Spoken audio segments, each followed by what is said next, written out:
अस्सलाम वालेकुम students, welcome back. और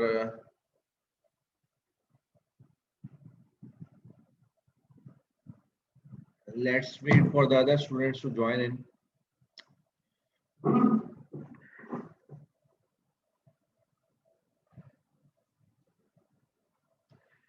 जी, now we are going to start the branches of accounting. Branches of accounting का मतलब ये है कि कौन कौन सी डिफरेंट कैटेगरीज के अंदर हम अकाउंटिंग को जो है वो डिवाइड कर सकते हैं। तो first of all it is financial accounting.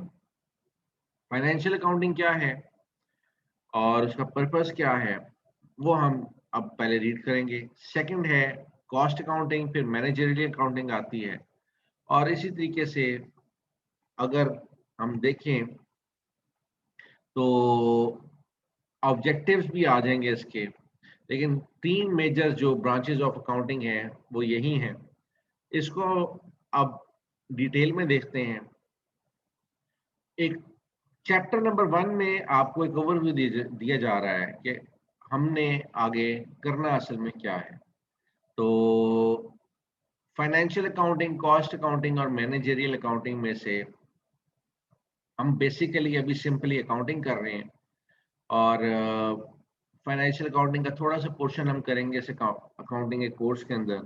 बाकी ये कॉस्ट और मैनेजरियल अकाउंटिंग जो है ये हम सेपरेट सब्जेक्ट्स हैं, इसको हम बाद में जाके करेंगे। फाइनेंशियल अकाउंटिंग भी एक डिटेल में जब हम करेंगे तो वो आगे सब्जेक्ट्स आ जाएंगे और उसके अंदर हम उसके अंदर कवर करेंगे। कोर्सेज ये आपको पूरे नेक्स्ट सेमेस्टर्स में लगेंगे। और अगर मैंने पढ़ाया तो इंशाल्लाह आप मेरे से पढ़ेंगे और मैं आपको कवर करवाऊंगा इसके टॉपिक्स। लेकिन राइट नाउ इनको हम देख लेते हैं कि ये क्या क्या हमें डिटेल में पढ़ना पड़ेगा इन कोर्सेज के अंदर।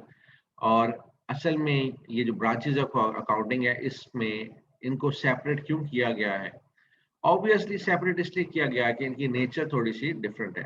The main purpose of financial accounting is to ascertain the true result of the business operation during a particular period of time and to state the financial position of business on a particular point of time। इसमें दो चीजों की बात की जा रही है। एक ये कि प्रॉफिट एंड लॉस का एक बिजनेस का पता होना चाहिए। और कहाँ पता होना चाहिए? एक फाइनेंशियल अकाउंटिंग में हम पता लगाते हैं कि एक बिजनेस का कितना प्रॉफिट या कितना लॉस हुआ है। उसके बाद दूसरी चीज क्या है कि हमारा जो बिजनेस की फाइनेंशियल पोजीशन है वो एक पर्टिकुलर पीरियड ऑफ टाइम के बाद या किसी भी पर्टिकुलर पीरियड ऑफ टाइम के ऊपर, पॉइंट ऑफ टाइम के ऊपर, सपोज मैं कहता हूँ जी 31 दिसंबर 2020 को हमारी फाइनेंशियल पोजीशन क्या थी, तो वो हमें फाइनेंशियल अकाउंटिंग के अंदर पता चलेगा। किस में पता चलेगा? फाइनेंशियल अकाउंटिंग में, क्योंकि जो हम रिपोर्ट्स बनाएंगे वो हम 31 दिसंबर 2020 के हिसाब से बनाएंगे। Financial accounting procedures general purpose reports for use by the great variety of people who are interested in the organization but who are not actively engaged in the its day to day operations। क्या बात है इसमें कि दो information हम यहाँ पे जो है फाइनेंशियल अकाउंटिंग में हमें बनानी है। एक ये कि प्रॉफिट और लॉस कितना है, और ये कि हमारे फाइनेंशियल पोजीशन क्या है एट पॉइंट ऑफ टाइम। इस फाइनेंशियल पोजीशन को हम बैलेंस शीट भी कहते हैं, और प्रॉफिट एंड लॉस की जो स्टेटमेंट है उसको प्रॉफिट एंड लॉस अकाउंट भी कहते हैं, प्रॉफिट एंड लॉस स्टेटमेंट भी कहते हैं, इनकम स्टेटमेंट भी कहते हैं। और फाइनेंशियल अकाउंटिंग के अंदर हम ये चीजें बनाना सीखते हैं। तो वो बेसिकली इस चीज का आइडिया हो जाना चाहिए कि ये जो फाइनेंशियल स्टेटमेंट्स हैं इसका इस्तेमाल मुख्तलिफ लोग मुख्तलिफ तरीके से करते हैं। और वही मुख्तलिफ तरीका कि अगर कोई इन्वेस्टर है, उसने एक कंपनी के अंदर इन्वेस्ट करना है, तो वो कंपनी का प्रॉफिट एंड लॉस देखेगा और कंपनी की फाइनेंशियल पोजीशन देखेगा। अगर एक गवर्नमेंट है, उसने टैक्स लगाना है, तो वो भी कंपनी की प्रॉफिट एंड लॉस देखेगा और फाइनेंशियल पोजीशन देखेगा। अगर किसी बैंक ने आपकी कंपनी को लोन देखना देना है, तो वो भी आपका प्रॉफिट एंड लॉस देखेगा और आपकी फाइनेंशियल पोजीशन देखेगा। ये मैंने आपको 3 डिफरेंट एग्जांपल्स दिए हैं और 3 डिफरेंट सॉर्ट ऑफ पीपल दिए हैं या पर्सन्स दिए हैं या इंस्टीट्यूट्स दिए हैं जो कि आपकी फाइनेंशियल अकाउंटिंग को इस्तेमाल करते हैं। ठीक है जी। सेकंड है जी कॉस्ट अकाउंटिंग। कॉस्ट अकाउंटिंग का मेजरली मकसद ये होता है कि आपके बिजनेस की जो डिफरेंट कॉस्ट है उसको हाईलाइट किया जाए और प्रोडक्ट की कॉस्ट निकाली जाए, कॉस्ट ऑफ गुड मैन्युफैक्चर निकाला जाए और प्रोड्यूस निकाला जाए और आप कॉस्ट को किस तरीके से कंट्रोल कर सकते हैं। अगर आपको किसी भी प्रोडक्ट की कॉस्ट पता होगी तो आने वाले वक्त में आप उसको अच्छे तरीके से कॉस्ट को मैनेज कर सकेंगे। तो कॉस्ट अकाउंटिंग के अंदर it is all about the cost, कितनी कॉस्ट आई, कितनी कॉस्ट होनी चाहिए थी और डिफरेंट डिसीजंस आप कॉस्ट अकाउंटिंग में लेते हैं कि रिपोर्टिंग आपको हो जाती है कॉस्ट की, फिर आपने मेथड चेंज करना है, प्राइस कंट्रोल्स करने हैं, कॉस्ट कंट्रोल्स करने हैं, तो वो किस तरीके से आप करेंगे, that is basically in cost accounting. Managerial accounting क्या है जी?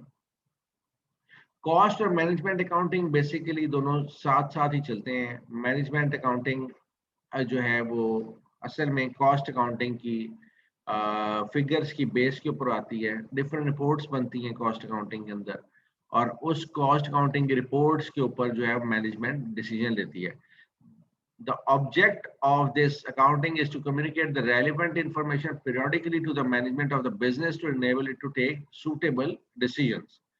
Different decisions वो ले सकते हैं कि कौन सा यूनिट बंद करना है, कौन से को कैरी ऑन रखना है, किस प्रोडक्ट की कॉस्ट कितनी होनी चाहिए, अगर ज़्यादा आ गई है तो कहाँ से कॉस्ट कट की जानी चाहिए और लास्ट ईयर के अंदर इतना खर्चा आया था ट्रांसपोर्टेशन का, तो इस साल में ट्रांसपोर्टेशन का खर्चा क्यों बढ़ा है, उसको कंट्रोल करना चाहिए। तो मैनेजेरियल अकाउंटिंग के अंदर आप डिफरेंट मैनेजेरियल डिसीजंस लेते हैं।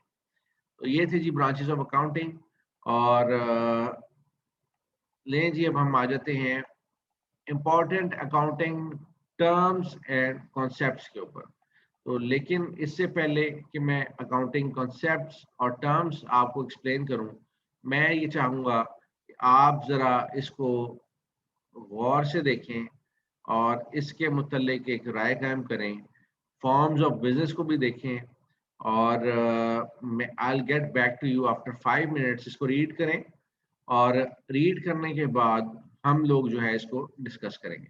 I will give you 5 minutes. 9:53 हुए हैं और 9:54 हो चुके हैं जी। 59 के ऊपर मैं आपसे इसके मुतालिक राय पूछूंगा। Business entity, what is a business entity, और आप मुझे उसके मुतालिक डिटेल बताएंगे। इसको रीड आउट कर लें बेटा।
जी students, what is a business entity? कोई एक्सप्लेन करेगा जी?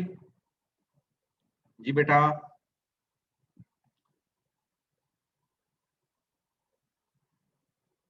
जी एनीवन?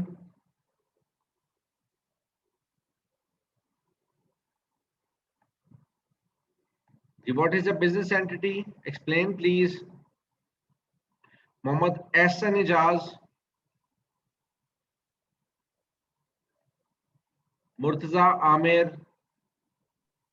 सर, ये जी बेटा। प्रॉफिट मेकिंग ऑर्गेनाइजेशन है जिसमें बिजनेस करने के टाइप्स बताए गए हैं अच्छा। कि हम किन बेस पे अपना बिजनेस कर सकते हैं। एक सेलिंग सर्विसेज होती है हमारी, सेलिंग गुड्स है, और मैन्युफैक्चरिंग है। और इसमें नीचे भी बताया गया है कि हमारी जो बिजनेस एंटिटी है वो इकोनॉमिकल यूनिट होती है, और इनमें अच्छा। दो वेज होती हैं जो कि हमारी परचेजिंग और प्रॉफिट मेकिंग है सारा कुछ। अगर हम लोग अपने पर्सनल यूज के लिए उसे यूज करेंगे तो वो हमारी बुक ऑफ अकाउंट्स में नहीं आएगा, और यही चीज अगर हम लोग अपने बिजनेस में इन्वेस्ट कर रहे हैं तो फिर हमारी बुक ऑफ एंटिटी में आएगा। ठीक हो गया, ठीक हो गया। बहुत अच्छा आपने दिया, इसका एक सिनॉप्सिस दे दिया आपने। तो बिजनेस एंटिटी जो है उसका कॉन्सेप्ट जरा समझ लें। अब थोड़ा सा मैं भी एक्सप्लेन कर देता हूँ ताकि हम इसका जो है कोर कॉन्सेप्ट इसका समझ जाएं। सबसे पहले कि बिजनेस एंटिटी, सपोज मैंने आपको एक चीज बताई थी कि मैं एक बिजनेस स्टार्ट करता हूँ। तो पहला जो कॉन्सेप्ट ये है कि मैं और बिजनेस दो सेपरेट सेपरेट एंटिटीज हैं। ठीक है जी। मेरा बिजनेस सिर्फ उतने पैसे से होगा जितना पैसा मैंने बिजनेस में डाला है। मैंने बिजनेस स्टार्ट किया 1 लाख रुपए से, तो वो 1 लाख रुपया वो मेरे बिजनेस के लिए मुख्तस है, मैंने वो एलोकेट कर दिया है बिजनेस को। अब जो भी ट्रांजैक्शन होगी बिजनेस से रिलेटेड या बिजनेस की ट्रांजैक्शन होगी, मैं सिर्फ वो बिजनेस में रिकॉर्ड करूंगा। सपोज मेरे पास 10 लाख रुपया था और सिर्फ 1 लाख रुपया मैंने बिजनेस को दिया है, तो मेरा बिजनेस सिर्फ 1 लाख रुपए के सर्कल में से स्टार्ट हुआ है और उसी से आगे चलेगा। अब वो 9 लाख रुपया मैं खर्च रहा हूँ, मैं नहीं खर्च रहा, मैंने बैंक में रखे हुए हैं, या कुछ भी मैं कर रहा हूँ, मेरे डेली के एक्सपेंसेस हो रहे हैं, घर के एक्सपेंसेस हो रहे हैं, तो मुझे वो अपने बिजनेस के अंदर रिकॉर्ड करने की जरूरत नहीं है। ठीक है जी। वो मेरे पर्सनल एक्सपेंसेस हैं, मेरा बिजनेस सेपरेट है, मैं सेपरेट हूँ। There are three major type of business. पहला जो हमने चीज समझ ली कि एक बिजनेस एंटिटी जो है वो एक सेपरेट एंटिटी होती है और वो पर्सन से डिफरेंट होती है। अब टाइप्स कितनी हो सकती हैं? 3 टाइप्स के बिजनेस हैं। एक सर्विसेज की है। सर्विसेज का मतलब ये है कि कोई आपको प्रोडक्ट ना बेची जाए, आपको सर्विस बेची जाए। जिस तरीके से आप अगर जाते हैं, गाड़ी खराब हो गई तो गाड़ी आपने ठीक करवाई, तो ऑब्वियसली गाड़ी तो आपने पहले से खरीदी हुई है, गाड़ी तो नहीं ना बेची आपको, लेकिन उसको ठीक किया किसी ने। या अगर आप किसी टीचर से पढ़ते हैं तो प्रोडक्ट तो आपने कोई नहीं लिया, प्रोडक्ट नहीं लिया, लेकिन आपने नॉलेज लिया है। तो these are called as services. और सर्विसेज में आप जो है वो प्रोडक्ट नहीं खरीदते, आप उसकी खिदमात हासिल करते हैं।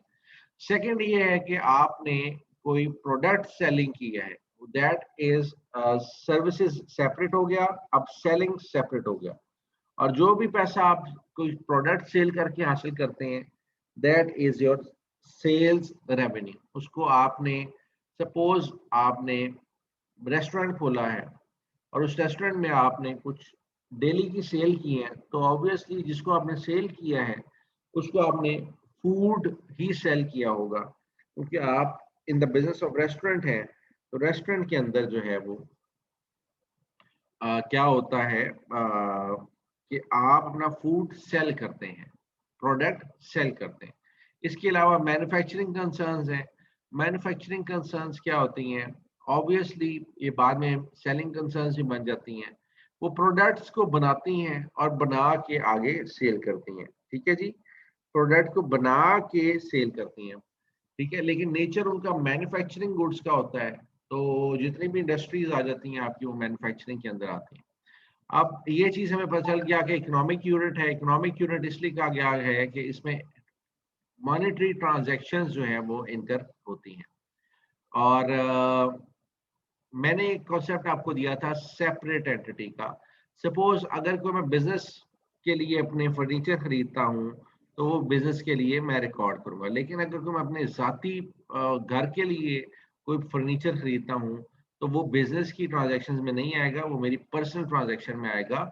और मैं उसको अपनी पर्सनल ट्रांजैक्शन को, ऑब्वियसली हम अपने डेली के लिए आप अपनी पर्सनल ट्रांजैक्शंस को रिकॉर्ड तो नहीं करते होते, तो जिस तरह चल रहा है आप उसी तरीके से आप देखते होते हैं। हम आज तक आप में से किसी ने अपनी कोई बुक मेंटेन की है अपने पर्सनल खर्चों की? मेरा ख्याल है कि कोई भी नहीं करता कि उसका खर्चा कितना हो गया है। ऑब्वियसली अभी आप लोगों के ऊपर जिम्मेदारियां नहीं पड़ी, तो आने वाले वक्त में जब जिम्मेदारियां पड़ेंगी तो शायद आप उस चीज़ को मेंटेन करें कि हमारा इस महीने का खर्चा कितना हो गया है। तो जब आप उसको मेंटेन करेंगे तो आपको आइडिया हो जाएगा कि खर्चा आपका टोटल हुआ कितना है इस मंथ। नेक्स्ट आ जाते हैं जी फॉर्म्स ऑफ बिजनेस के ऊपर। और फॉर्म्स ऑफ बिजनेस तो इंतहाई आसान चीज़ है, और इंतहाई आसान चीज़ इस तरह है कि हमने देखना है कि लोग किस तरीके से कारोबार करते हैं। अगर कोई बंदा अकेला काम करेगा, मीन्स कि अकेला बिजनेस स्टार्ट करेगा, तो उसको कहा जाता है कि ये सोल प्रोप्राइटर है या सिंगल ऑनर है। इसमें छोटी छोटी सी कुछ चीज़ें हैं जो कि आपको समझनी चाहिए। और उसमें सबसे पहले एक चीज़ ये है कि इस बिज़नेस का नफ़ा नुकसान का मालिक सिर्फ़ एक बंदा होगा। कुछ भी नफ़ा होता है, प्रॉफ़िट होता है या कुछ भी लॉस होता है, वो एक बंदा ही उसको बियर करेगा या सफ़र करेगा। मीन्स कि अगर प्रॉफ़िट हुआ मुझे 1 लाख रुपए का, तो वो प्रॉफ़िट जो है वो सिर्फ़ मेरा है और मैं ही उसको इस्तेमाल करूँगा। लेकिन अगर मुझे लॉस हो गया 1 लाख रुपए का, तो वो 1 लाख रुपया मुझे ही भरना पड़ेगा। ठीक है जी? और इस टाइप ऑफ बिजनेस के अंदर होता ये है कि एक बिजनेस मैन जो है वो अपनी इन्वेस्टमेंट लेके आता है, और इन्वेस्टमेंट जो है वो लिमिटेड होती है। और इन्वेस्टमेंट लिमिटेड होती है तो जो ऑनर है वो ही तमाम डिसीजन इसमें लेता है, और जो कुछ भी है वो ऑनर के इमा पे होता है। कोई अगर मुलाजिम रखा हुआ है तो वो सिर्फ वही काम करेगा जो उसे ऑनर ने कहा है। और तमाम मैनेजमेंट के डिसीजन भी ऑनर ही खुद खुद ब खुद लेता है। फिर सेकंड जो सॉर्ट ऑफ पार्टनरशिप जो सॉरी बिजनेस आ जाती है वो पार्टनरशिप है। एक से जायद बंदे, यानी कि 2 या 2 से ज़्यादा बंदे अगर मिल के कारोबार करें तो उसको पार्टनरशिप कहते हैं। और ये सोल प्रोप्राइटर से सिर्फ एक ही सेंस में मुख्तलिफ है कि इसमें मालकान ज़्यादा हैं, डिसीजन मेकिंग पावर जो है वो 2 बंदों के पास है या जितने भी पार्टनर्स हैं वो मिलके डिसीजन करते हैं। उसके अलावा सरमाया इसका सोल प्रोप्राइटर से ज़्यादा हो सकता है। और क्योंकि 2 या 2 से ज़्यादा लोग अपने जो रिसोर्सेज हैं उसको मिला के तो ये बिजनेस स्टार्ट करते हैं। थर्ड पे आ जाती है joint stock company. Joint stock company ये है कि आपकी बिजनेस जो है उसके शेयर्स की ट्रेडिंग स्टार्ट हो जाए, इसके नंबर ऑफ ऑनर्स जो हैं वो बहुत ज़्यादा हो जाएं। ऑब्वियसली जिसके पास जितने शेयर होंगे वो उतने परसेंट का या उतने शेयर्स का मालिक होगा एक कंपनी के अंदर। तो जॉइंट स्टॉक जो है वो सबसे बड़ी फॉर्म है बिजनेस की, या लिस्टेड कंपनी ये बन जाती है जिसके स्टॉक्स की ट्रेडिंग होती है स्टॉक एक्सचेंज के अंदर। ठीक है जी? और इसमें बेसिकली बड़ी बड़ी कंपनीज आ जाती हैं, जिस तरह के केएफसी हो गया, सॉरी पेप्सी हो गई, कोका कोला हो गई, नेस्ले हो गई। ये बड़ी बड़ी कंपनीज हैं जो कि आपकी जॉइंट स्टॉक कंपनीज के अंदर आती हैं। खैर, ये कुछ टर्म्स थी, हमने पार्टनरशिप सॉरी बिजनेस की टर्म्स देखी कि बिजनेस होता क्या है। सेकंड जो टर्म आती है दैट इज गुड्स और मर्चेंडाइज। फिर थर्ड टर्म आती है परचेजेस, फोर्थ टर्म है कैश परचेज की, और फिफ्थ टर्म है हमारे पास क्रेडिट परचेज की। ये डिफरेंट टर्म्स हैं, और इनको हमने आने वाले वक्त के अंदर डेली हमने यूज करना है।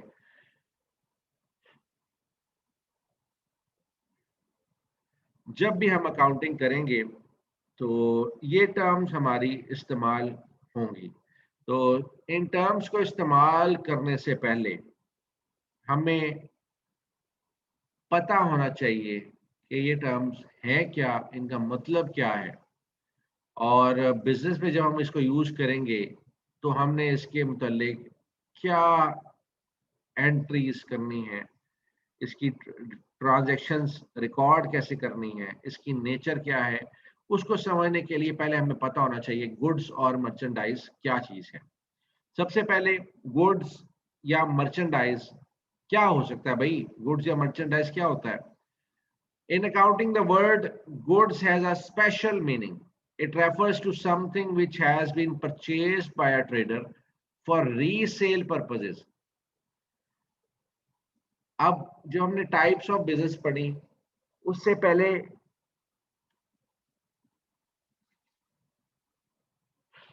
हमने देखा कि एक सर्विसेज कंसर्न है, एक सेलिंग कंसर्न है और एक मैन्युफैक्चरिंग कंसर्न है। अगर मैं इसको थोड़ा सा चेंज कर लूं तो एक सर्विसेज कंसर्न है, एक ट्रेडिंग कंसर्न है। ट्रेडिंग कंसर्न का मतलब क्या है? अगर आपको याद हो तो हुजूर सल्लल्लाहु अलैहि वसल्लम एक का पेशा क्या था? वो तिजारत किया करते थे। तो तिजारत यहाँ पे इन्वॉल्व आ जाती है। ट्रेडिंग कंसर्न जिसे कहते हैं वो तिजारती कंसर्न है। उसका मतलब ये है कि सामान किसी का लेके तो वो सेल करते हैं। जो आपकी मोहल्ले का शॉपकीपर है वो भी एक ट्रेडर है। क्या है? वो एक ट्रेडर है और वो सामान को ट्रेड करता है, सामान बेचता है, कि किसी का सामान खरीदता है और वो किसी को बेच देता है। दरमियान में उसको अगर कोई प्रॉफिट मिलता है तो वो उसका अपना होता है। सपोज एक डब्बा रोटी आपने खरीदी तो डब्बा रोटी के ऊपर ब्रांड होगा, बनीज का ब्रांड होगा, डॉन ब्रेड हो सकता है, सिटी ब्रेड हो सकती है। तो ये क्या है? ये मैन्युफैक्चरिंग कंसर्न का नाम उसके ऊपर लिखा हुआ है कि ये सिटी वालों की ब्रेड है, ये डॉन वालों की ब्रेड है। लेकिन आपको मिल कहाँ से रही होती है? आपको एक आम शॉपकीपर से जो आपके मोहल्ले में बैठा है उससे मिल रही होती है। तो असल में तो ट्रेडर ये है जो आपका शॉपकीपर है, और मैन्युफैक्चर जो है इसका डॉन ब्रेड है या सिटी ब्रेड है जो इसको मैन्युफैक्चर कर रहा है और डिफरेंट सेल्स चैनल के जरिए आप तक पहुंचा रहा है। तो ये चीज याद रखिएगा। तो गुड्स और मर्चेंडाइज का ना लफ्ज आए तो इसका मतलब ये होता है कि वो सामान जो किसी बंदे ने खरीदा है, किस लिए? कि उसको दोबारा सेल कर सके। ठीक है जी, दोबारा सेल कर सके, तो that is known as goods और मर्चेंडाइज। इसकी एग्जांपल देखते हैं। If a trader purchases furniture for use in the business, it will not be regarded as goods. एक बंदा ऐसा है, ट्रेडर है, उसने फर्नीचर खरीदा है जिसको वो अपने डेली टू डेली बिजनेस के अंदर इस्तेमाल करेगा। तो क्या कहेंगे हम इसे कि ये ट्रेडर जो है, इसने जो फर्नीचर खरीदा था, क्या ये गुड्स या मर्चेंडाइज में आएगा? तो उसका जवाब ये है कि गुड्स और मर्चेंडाइज में नहीं आएगा, ये उसके एसेट्स में आ जाएगा, क्योंकि ये सामान उसने बेचने के लिए नहीं खरीदा, इसको इस्तेमाल करने की नीयत है। और कोई भी ऐसी चीज जिसका फायदा आपको 1 साल से ज्यादा अरसे के लिए हो, that is regarded as your asset, आपका असासा कहलाता है। It will not be regarded as goods, but if it is purchase for resale it will be regarded as goods. अब यही मैं आपसे बात करता हूँ कि आपका फर्नीचर का कारोबार है, आपने किसी कंपनी से उसका फर्नीचर खरीदा, ठीक है जी, और आपने अपने शोरूम पे लगा के बेचा, that is regarded as goods. लेकिन अगर आप उसे पर्सनल इस्तेमाल में ले आते हैं तो वो गुड्स नहीं कहलाएगा, वो आपका असासा कहलाएगा, वो आपका एसेट कहलाएगा। The same article may be goods for one trader but may not be for another. For example, furniture is not goods for the bookseller. क्या कह रहा है वो कि अगर कोई किताबें बेचने वाला है तो फर्नीचर जो उसके पास लगा हुआ है वो उसके लिए गुड्स नहीं होगा। उसके लिए गुड्स क्या होंगे? उसकी बुक्स होंगी। क्या होंगी? क्योंकि वो बुक्स होंगी, क्योंकि बुक सेलर है वो फर्नीचर सेल नहीं करता। But it will be regarded as goods to a furniture dealer. कि अगर कोई फर्नीचर बेचने वाला फर्नीचर रख के बैठा है, चेयर्स रख के बैठा है बेचने की नीयत से, तो उसके लिए ये फिर क्या होगा? गुड्स और मर्चेंडाइज होगा। लें जी, आगे इसकी एग्जांपल देख लें। Cloth will be goods to a cloth dealer, watches will be goods to a watch dealer, books will be goods to a books dealer, stationery will be goods to a stationery dealer. Second चीज आती है जी purchases. Purchases का मतलब है special, इसका मतलब है, याद रखिएगा, इसका मतलब स्पेशल है। जब भी आपने मर्चेंडाइज को खरीदना है that is known as purchases. क्या कह रहा हूं? कि ऐसा सामान जो कि आपने बेचने की नीयत के लिए खरीदा हो बिजनेस के अंदर, that is regarded as purchases. कोई भी ऐसा सामान जो मैंने इस नीयत से खरीदा है कि इसको मैं बेचूंगा, उसको हम परचेजेस कहलाते हैं। ठीक है जी। Purchases has special meaning when saleable goods are bought in business, it is known as purchases. Purchases have been made. For example, to a cloth dealer, whenever cloth is purchased, it will be necessary to mention that cloth has been purchased. क्या जी? Cloth को purchase कर लिया गया। अब cash purchases और credit purchases, वो ये तो टर्म्स ही कुछ नहीं है, ये तो आपको पहले ही पता है। कैसे पहले पता है? आप किसी दुकान पे गए हैं और जाके कहा है उससे मुझे 5,000 रुपए का कपड़ा दे दो। वो कहता है भाई पैसे इधर रखो। क्या कहता है? पैसे इधर रखो, 5,000 रुपया मुझे दो ताकि मैं फिर तुम्हें कपड़ा दे दूं। ऑब्वियसली जब भी आप सामान खरीदने जाते हैं तो सामान पकड़ के आप टेल पे चले जाते हैं, टेल वाला आपसे पैसे ले लेता है। तो कोई भी ऐसी ट्रांजैक्शन जिसमें आप फौरी तौर पे कैश दे दें, मीन्स कि कोई भी ऐसी परचेज जिसमें आप फौरी तौर पे कैश दे के तो परचेजेस करें, that is known as cash purchases. इसके अलावा अगर आपका उधार चलता है, मोहल्ले की दुकान पे भी चलता होता है बेटा उधार, तो अगर आपका उधार चलता है और आपने उधार पे कोई सामान खरीदा है, क्या कह रहा हूँ? उधार पे सामान खरीदा है, तो that is known as credit purchases. इसको जो दूसरी टर्म इस्तेमाल की जाती है तो उसको कहते हैं परचेजेस ऑन अकाउंट। क्या कहते हैं जी? Purchases on account. क्या आपने उधार पे सामान खरीदा है, ऑन अकाउंट का मतलब ये है कि आपके खाते में ये चीज डाल दी जाए। अगर आप जाएंगे किसी शॉपकीपर के पास भी, तो मैं आपको डेली लाइफ एग्जांपल दे रहा हूँ, अगर आप किसी शॉपकीपर के पास जाते हैं तो देखते हैं कि अगर कोई मलिक साहब आते हैं उनसे, वो कहते हैं, मलिक साहब कहते हैं कि यार ये सामान दे दो, वो दे देता है शॉपकीपर। शॉपकीपर बाद में पूछता है कि मलिक साहब आप कैश दे रहे हैं या खाते में डाल दूं? मलिक साहब कहते हैं यार मेरे अकाउंट में ले लो, बाद में मैं तुम्हें पैसे दे दूंगा। तो शॉपकीपर क्या करता है? एक छोटी सी कॉपी उसने रखी होती है, कॉपी निकालता है, उसके अंदर जो है वो मलिक साहब ने जो परचेज किया हुआ है वो सामान लिख देता है। ठीक है जी।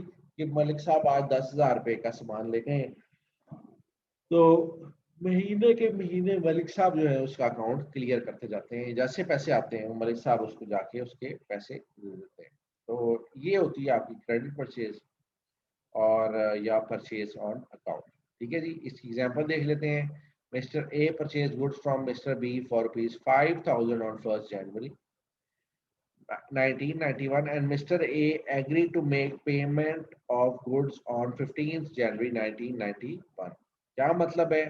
कि आपने मिस्टर ए से सामान खरीदा, मिस्टर बी ने 1 जनवरी को 5,000 रुपए का, और उसने एग्री किया उसके साथ कि मैं तुम्हें 15 तारीख को इसकी पेमेंट दे दूंगा 5,000। इसका मतलब है कि 5,000 रुपया जो है वो उसको फौरी तौर पे रिसीव नहीं होगा मिस्टर बी को, और वो कब रिसीव होगा, वो 15 तारीख को या 15 के बाद उसको रिसीव होगा। ठीक है जी। और it will be a case of credit purchase. अगर आपको क्वेश्चन में कहीं से लिखा नजर आता है कि परचेज ऑन अकाउंट, या आपको बंदे का नाम लिखा आ जाता है कि mister A has purchased goods from you worth 5,000 rupees, तो इसका मतलब ये है कि आपने उसको अकाउंट पे उसके मिस्टर ए साहब के चढ़ा देना है। यानी कि ये क्रेडिट परचेजेस हैं जो कि मिस्टर ए ने आपसे की हैं। क्या कह रहा हूँ, क्रेडिट परचेजेस हैं जो कि मिस्टर ए ने आपसे की है। इसके बाद नेक्स्ट कॉन्सेप्ट आ जाता है परचेज रिटर्न और रिटर्न आउटवर्ड। दो लफ्ज इस्तेमाल हो रहे हैं लेकिन मतलब इनका सेम ही है। परचेजेज रिटर्न और रिटर्न आउटवर्ड का मतलब ये है कि सपोज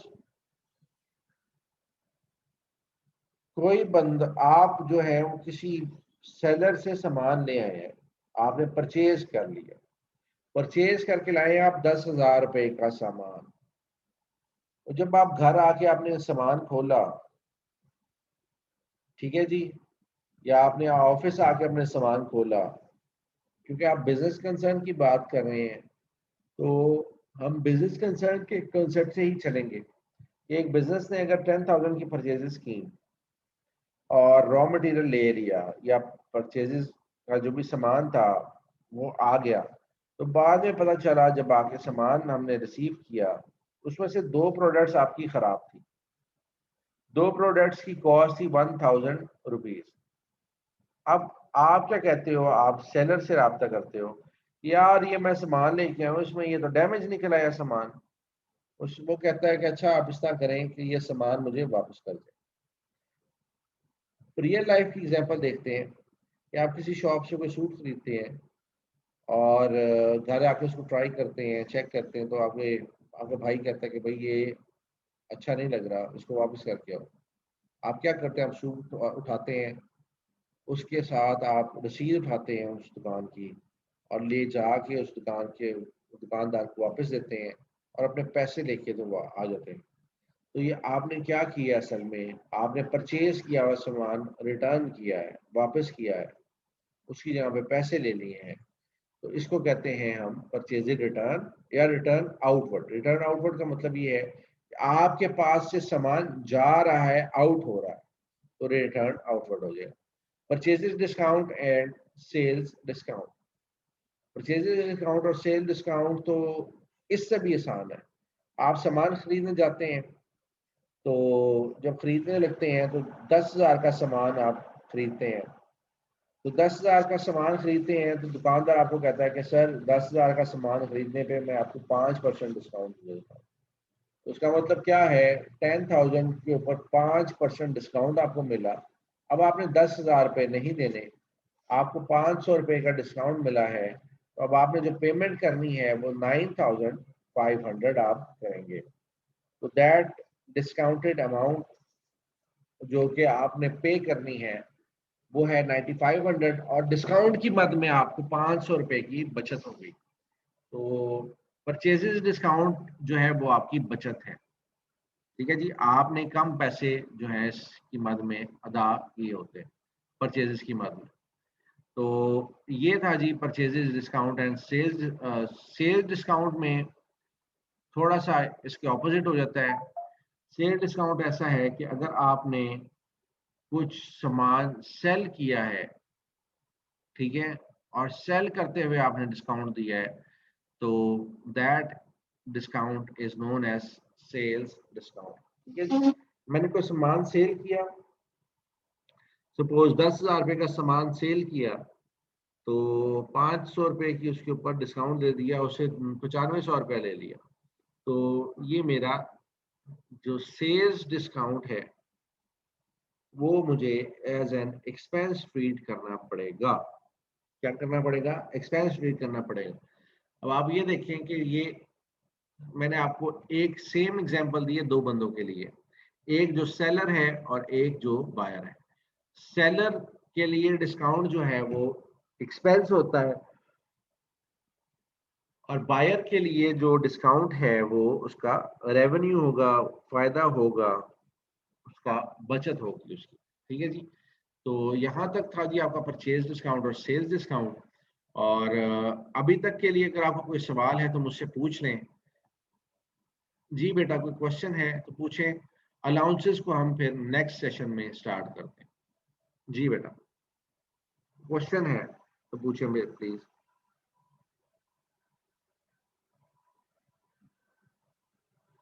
एनी क्वेश्चन? तो अगर क्वेश्चन नहीं है तो ये लास्ट मिनट है, तो लास्ट मिनट के बाद फिर इंशाल्लाह नेक्स्ट सेशन स्टार्ट करते हैं, उसके अंदर हम बात करेंगे।